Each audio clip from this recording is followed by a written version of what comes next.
বন্ধুরা, আপনারা জানেন কি গরু কি অভিশাপ দিয়েছিল, যার কারণে আজ পর্যন্ত সমগ্র নারী জাতিকে সেই অভিশাপ ভোগ করতে হচ্ছে?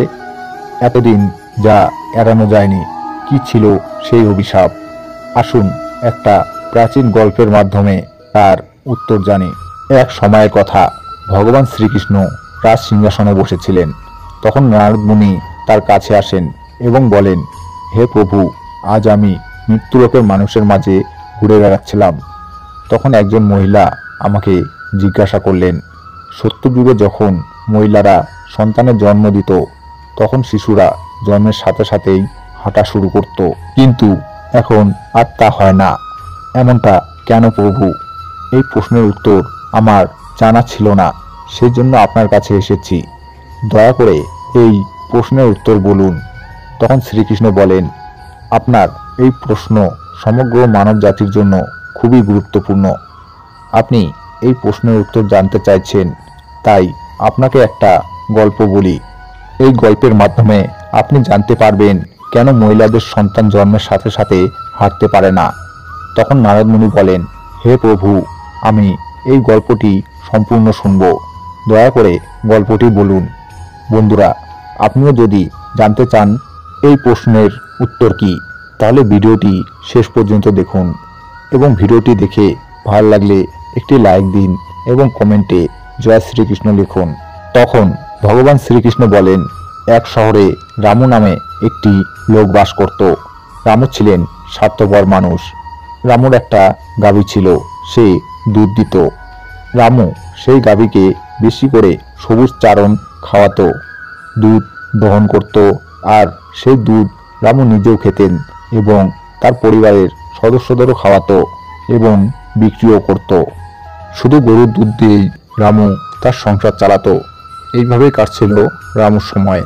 কিছুদিন পর একটা সময় এলো যখন গাভীর দুধ দেওয়া বন্ধ করে দিল।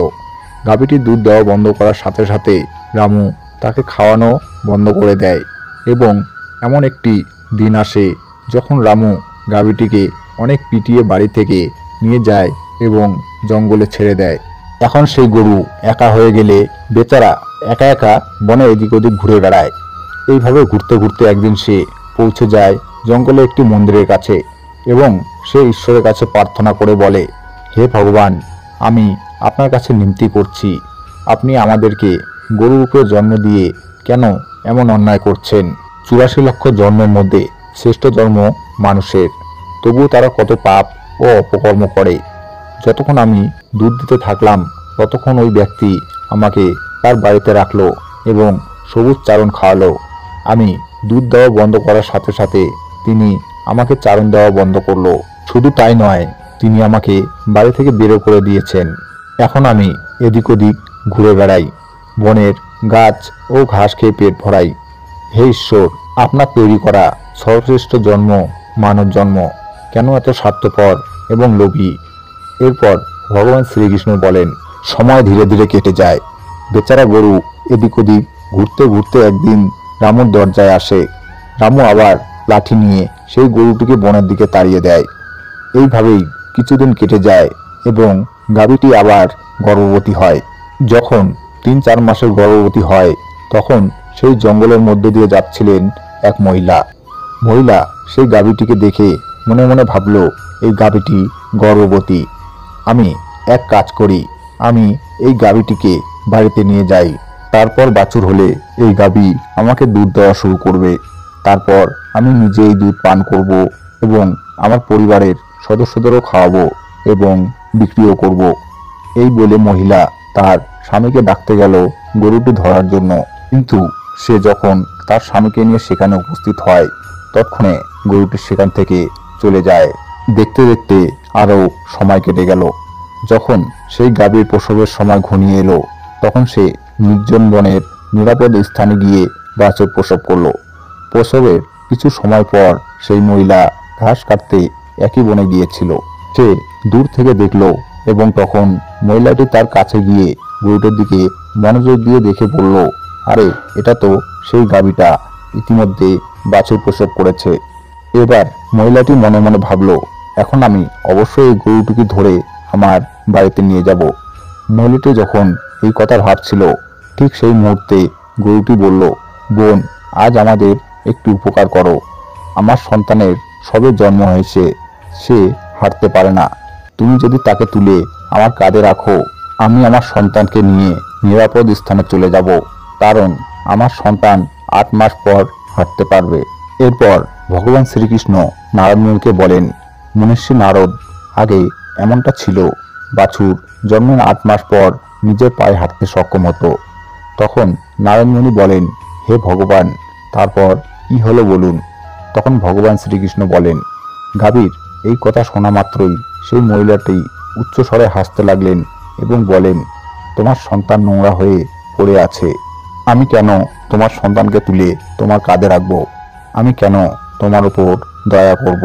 এই বলে সেই মহিলা গরুকে নিয়ে মজা করতে করতে সেখান থেকে চলে যায়। সেই সময় গরুটি ছিল নিরুপায়, সে তার সন্তানকে তুলতে পারেনি। তাই সেই মুহূর্তে গরুটি অনেক দুঃখ পেয়ে তাকে অভিশাপ দেয়। অভিশাপ দিতে গিয়ে বলল, আজ যাও, এখন তোমাদের সন্তান জন্মের পরেই হাঁটা শুরু করে, কিন্তু আজ আমি তোমাদের অভিশাপ দিচ্ছি, এবার থেকে তোমাদের সন্তান জন্মের 10 মাস পরেই পায়ে হাঁটতে পারবে। আর আমার সন্তান যে আজ হাঁটতে পারছে না, আজকের পর জন্মের সাথে সাথেই সে পায়ে হাঁটতে পারবে। এরপর ভগবান শ্রীকৃষ্ণ বলেন, হে নারদমুনি, গরুর এই অভিশাপের কারণে আজ মহিলাদের সন্তানের জন্মের সাথে সাথে তাদের পায়ে হাঁটতে পারে না। সত্যযুগে সুখদেব জন্মের পরপরই নিজের পায়ে হাঁটতে শুরু করেছিলেন, আর বেদব্যাসও জন্মের পরপরই নিজের পায়ে হাঁটা শুরু করেছিলেন। এটা ছিল সত্যযুগের কথা, কিন্তু কলিযুগে তা হয় না। কলিযুগে জন্মের পর শিশুদের নিজের পায়ে হাঁটতে কমপক্ষে 9 থেকে 10 মাস সময় লাগে। এর কারণ হলো গরু সমগ্র স্ত্রী জাতিকে অভিশাপ দিয়েছিল। সেই দিন থেকে সমস্ত মহিলার সন্তান জন্মের সাথে সাথে হাঁটতে পারার প্রক্রিয়া থেমে যায়। গরুর অভিশাপের কারণেই শিশু জন্মের 10 মাস পর পায়ে দাঁড়াতে সক্ষম হয় এবং বাছুর একদিন থেকেই নিজের পায়ে হাঁটতে সক্ষম হয়।